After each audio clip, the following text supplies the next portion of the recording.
Hey guys, this is Lisha from Scarlet Moon Creations, and this is a new video in my 2019 reading end of the year videos. This is like the third video in that series. I've already posted my 2020 anticipated reads video and also my least favorite books of 2019. This is my most disappointing reads of 2019.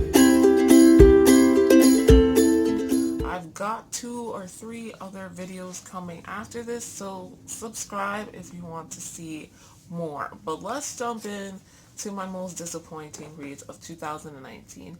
There's no overlap with my least favorite books. These I guess had higher expectations for and were disappointed by. That doesn't necessarily mean I rated them really low on Goodreads. If my Goodreads link is in the description always, by the way, so if you want to check that out, we can you can go ahead and do so. So let's just talk about these books. First disappointing read, Vicious by V.E. Schwab. I I think this book, out of most of the books I read in 2019, had the highest expectations for. Um, I thought that out of all of the books by V.E. or Victoria Schwab, um, I would love this one, or at least like it the most. No. Vicious is the first book in a duology about these two friends in college who come across the idea of first figuring out how people become, I guess, super powered, or how, you know, superhumans get their powers, and then they escalate into trying to figure out how to give themselves superpowers. And at some point, they become enemies. This book has 2 timelines, the past when they were in college, and then the future after the aftermath of college. I I struggle to explain why I was disappointed. Maybe my expectations were too high. As a reader, in some instances, do, I like very emotional stuff, and I was not emotionally involved in this at all. I had no connection emotionally to the most of the characters except for the little girl, and she wasn't a main character. I plan to read Vengeful. It's not a priority for me after being so disappointed by Vicious. I think I felt like this wasn't as somehow violently anti-hero as I thought it would be.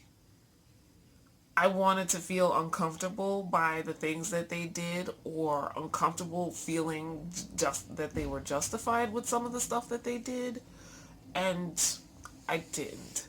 Um, I wanted to care more about uh, the 2 main characters, and I didn't really feel much of a connection to them.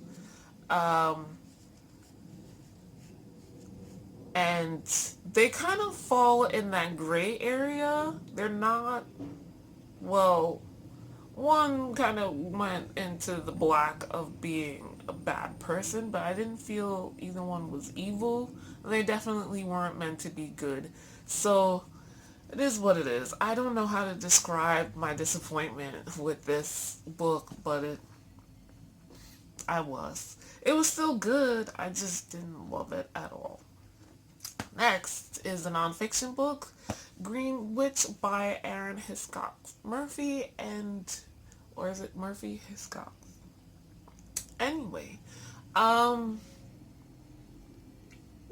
I've seen mixed reviews about this book, both here on YouTube and also on uh, other pagan sites. Some people love it, other people are like, yeah, there's not much here. I have never read anything that focused on green witchcraft, book-wise, I mean. I've read websites, I've read papers, that kind of thing, um, articles, but not a whole book. And I thought, oh, maybe there's some new stuff in there. Now, there was. As a witch, and I consider myself a green witch at that, I have been kind of going with my intuition and making it up as I go along and following what I want to learn more about and going with that. And I felt like the beginning, while before was trite and really obvious, there were things that it's like, oh, I didn't think about that or put this and that together. Um, to come up with this idea of how to practice green witchcraft, or this thought process, to have, or how to see certain things spiritually in that aspect. But two-thirds of the book was basically recipes, and that's not what I came here for, oddly enough. Um, I think I wanted more discussion and more theory, oddly enough, or maybe more examples of people practicing. Uh, and there wasn't. And I think that's where my disappointment came from. Um, I don't think I'll buy this book. I'll take it out probably more again, several times, from the library for some of the recipes, but I don't really want it. It's a gorgeous cover, but it's not enough of the substance that I wanted, so I was disappointed. The next book is Shadow and Bone by Leigh Bardugo. So I love the Six of Crows duology, um, and I didn't know that the Shadow and Bone trilogy, the one Grisha trilogy, existed when I had picked up Six of Crows. So I found out later. I have heard some people say that it's not as good as the Six of Crows duology, but I wanted to read the trilogy anyway before I got to King of Scars. So, which is the most recent book in that kind of world, the Grishaverse. And Shadow and Bone was definitely a couple of steps down from Six of Crows. But I think because I was somewhat warned about that, I'm not quite as disappointed. I do want to finish the rest of the series. I just... One thing, I don't love the Darkling. He he doesn't even come across as really young to me. I know he's supposed to be super old, but uh young looking because he has these powers or whatever. But he really came across as an old creepy man to me. Or maybe not old man, but an older creepy man. The feelings, I got nothing from his. I didn't even see that coming. His supposed feelings, and then hers. I didn't think that she would do what she did. I'm not a huge fan of. I like Mal as a love interest, but I'm not like really. I'm a sucker for like that whole friendship into love thing.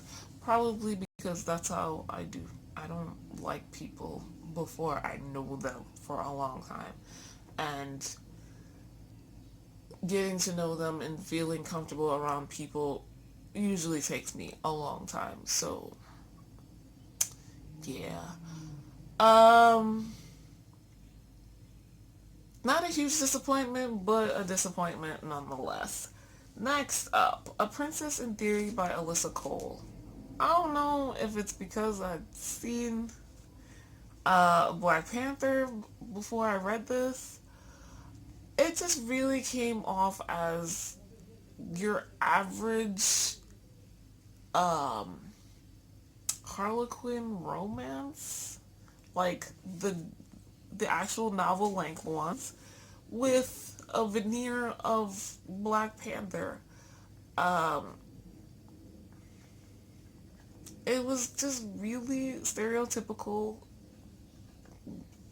romance tropes, and I don't necessarily have a problem with them, but there wasn't anything to make this stand out or different, and I'm struggling to figure out why so many people like this book. Like, I was struggling to figure out why so many people like the Reluctant Royal series if this is how it started off. So, I don't know. Like, just because they were black and from an African country didn't, like, magically make it better for me. I enjoyed seeing my people in a book and having that representation, but it didn't increase my enjoyment of the book at all. I also, the ending was really, with the epidemic, was really not to my satisfaction. I was disappointed with that. Um, I don't know. I don't know. It was just a disappointment. Lastly, I'll mention, I don't know if this doesn't quite count. Before about a month or so ago, this was one of my favorite books of the year. Or not. Was it? Yes? No. Not my top five, which will be in another video, but I enjoyed it and I was so looking forward to the next book in the series. Now I don't know if I'll read it. So this is more of a disappointment with the author. Earlier this year, thanks to Blackathon, I picked up The Bells by Danielle Clayton. But there's been a whole incident on Twitter with Danielle Clayton and several other authors, romance authors, who kind of doxed this random woman who gave an opinion several years ago in an article in a small town university, and it went too far, and I don't like that at all. I didn't like what I saw, which I wasn't looking for. Um, I'm not looking for drama. I was really disappointed with the author and most of the other authors that were really involved that have not apologized or gave really piss poor apologies. Late half-assed ones that were mostly sorry you got your feelings hurt. I did not read most of their books. I haven't read any of most of their books and I don't plan to, but now I'm disappointed with that. So yeah, it just gives me a bad taste and I feel like that would take away from my enjoyment of the next book in the series, which is a shame because it was really good. I'm not even giving her my money. I read the first book in the library, planning to get Everlasting Rose from the library too, but I don't know. Um, I don't know. Let me know in the comments how these kind of things affect you, and how you deal with them. And sorry for the background noise. I don't know what's going on out there. But being problematic things in books and problematic people in life and media, it's you're then given a choice of what you want to do, how that affects you. You gotta sit down and think about it and whether you want to support or not, because as much as the arts are important to our living and continued existence as human beings, I don't think that we need to blindly support every artist no matter what they do. But also, I'm not a fan of cancel culture either. We don't need to, completely wipe their existence out off the map from our lives or others, just for this. So let me know what you think. Also, let me know down in the comments if you were disappointed with any of my other reads for the other reasons I thought, or if you like them, and let's discuss these books because that's why I'm here. If you like this video, please hit the like button, subscribe if you're looking forward to the rest of my series and other books that I will be talking about over the course of 2020, and I will see you guys in the next video.